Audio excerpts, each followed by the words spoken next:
Olá pessoal, sejam bem-vindos a esse vídeo. Me chamo Ruth Sueli, sou graduanda em Ciências Biológicas pela Universidade Federal de Campina Grande. Esse trabalho está sendo apresentado para a disciplina de Fisiologia Vegetal, que é ministrada pela professora doutora Kyriaki Nuriti.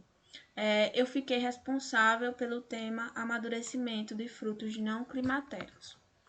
Então, historicamente, os estudos sobre fisiologia pós-colheita tiveram início com a publicação dos estudos de Franklin Kidd e Charles West, isso na década de 20. E após pesquisas e estudos sobre o armazenamento de maçãs, eles conseguiram identificar um aumento bastante significativo com relação à respiração dos frutos durante o período de amadurecimento. E a partir daí, eles denominaram o fruto com essas características de fruto climatérico. Depois disso, eles avaliaram que nem todos os frutos apresentavam essa elevação na respiração durante o processo de amadurecimento. Casos, por exemplo, como laranja e limão. E foi a partir daí que os frutos com essa característica passaram a ser classificados de frutos não climatéricos. Bom, eu vou falar um pouco sobre os frutos climatéricos, bem breve, para a gente entender melhor mais à frente os frutos não climatéricos. Inicialmente, quando falamos de climatério, podemos dizer que é um período no desenvolvimento de certos frutos, onde vai existir uma série de mudanças bioquímicas que vai ser iniciada pela produção de etileno, marcando o limite entre o crescimento e a senescência do fruto, envolvendo também o aumento na respiração e conduzindo o amadurecimento.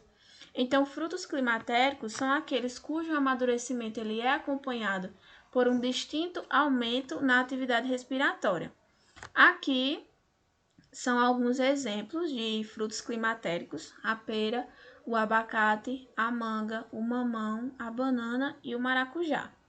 Geralmente, os frutos climatéricos eles são colhidos ainda verdes, justamente para facilitar o manuseio e ampliar o tempo de conservação, mesmo separados da planta-mãe. Esses frutos normalmente vão apresentar taxas respiratórias mais elevadas e vão amadurecer mesmo depois de terem sido colhidos. Com relação aos frutos não climatéricos, são aqueles que não apresentam aumentos na taxa respiratória e na produção de etileno. Então, a respiração desses frutos geralmente apresenta um decréscimo gradual durante o amadurecimento, ou seja, eles só podem ser colhidos quando reunirem características que sejam adequadas ao consumo. Aqui são exemplos de alguns frutos não climatéricos: a uva, a berinjela, o abacaxi, limão, laranja, melancia, cereja, morango e figo.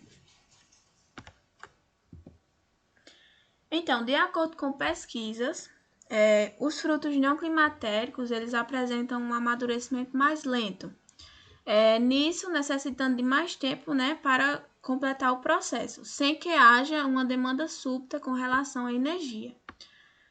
A maioria dos frutos não climatéricos, eles produzem níveis muito baixos de etileno, o que reduz a produção de calor realizado na respiração, E a partir daí vai facilitar o processo de resfriamento. E justamente devido a essa exposição, podem até causar disfunções fisiológicas no fruto. Quando, por exemplo, os frutos climatéricos imaturos, eles são tratados com etileno, o amadurecimento ele vai ser antecipado. Já quando frutos não climatéricos, eles são tratados da mesma forma, a magnitude do aumento respiratório vai ocorrer em função da concentração do etileno. Só que esse tratamento ele não vai desencadear a produção endógena do etileno, nem vai acelerar o crescimento do fruto, muito embora que o efeito do etileno exógeno ele seja muito evidente, Então, além do comportamento específico de cada fruto, o climatério ele vai depender de alguns fatores, como as condições de cultivo, o ponto de colheita e também a variedade considerada.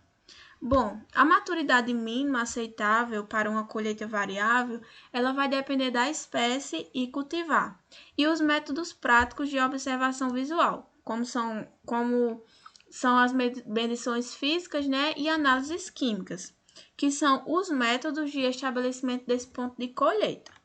Aqui eu trouxe 2 exemplos do fruto tanto climatérico quanto do fruto não climatérico. No caso das mangas, que é um fruto climatérico, somente as que foram colhidas nos estágios mais precoces de maturação é que vão apresentar os picos na produção de etileno e também aumentos significativos na atividade respiratória. Já no caso dos morangos, que são considerados frutos não climatéricos, eles vão apresentar um declínio na taxa respiratória após serem colhidos e não vão produzir grandes quantidades de etileno e também não vão responder ao etileno externo. Esses frutos eles não devem ser colhidos antes da sua maturação, justamente porque após a sua colheita, geralmente eles vão já entrar em um processo de senescência, ou seja, eles vão estragar e não terão um sabor mais adequado para o consumo. Então, com relação ao ponto ideal de colheita dos morangos, a coloração ela será o ponto-chave, digamos assim. A coloração ela vai ser a indicadora da maturação, ou seja, frutos com menos da metade da superfície vermelha, como nós podemos ver nessa imagem, eles são impróprios para o consumo ou para o processamento. Sobre o etileno nos frutos, aqui é a forma molecular do etileno. O etileno ele vai ser um hormônio vegetal gasoso que é produzido a partir das células e se faz presente em toda a estrutura do fruto, desde a casca até o seu interior. O etileno ele é considerado o hormônio do amadurecimento e também ele vai estar envolvido com o estresse da fruta. O etileno ele pode ser endógeno, que é todo etileno que é produzido pela planta, e etileno exógeno, que é o etileno que é aplicado em pós-colheita.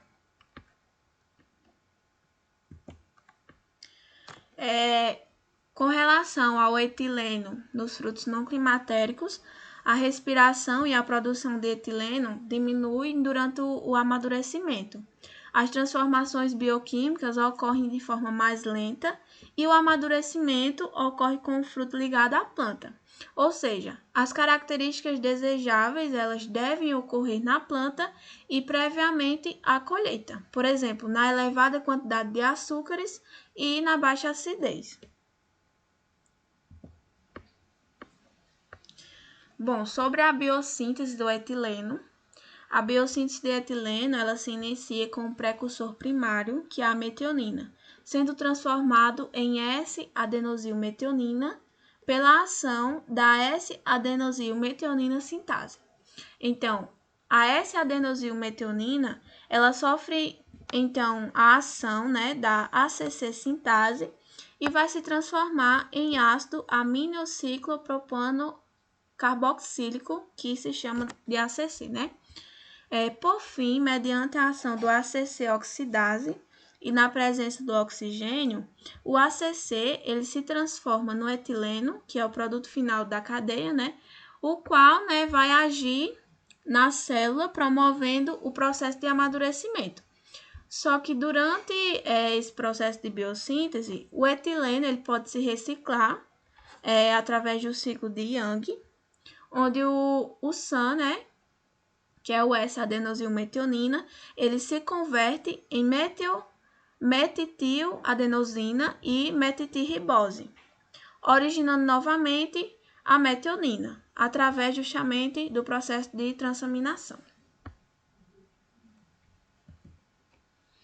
Bom, aqui eu trouxe uma comparação em forma de gráfico, onde mostra os padrões de maturação do não climatério e do climatério, apresentando também a taxa respiratória, o etileno, que está representado em azul, e em verde, representado pelas letras, está mostrando os estágios do período climatério da fruta. Então, o período pré-climatério vai anteceder a produção elevada de etileno e a atividade respiratória.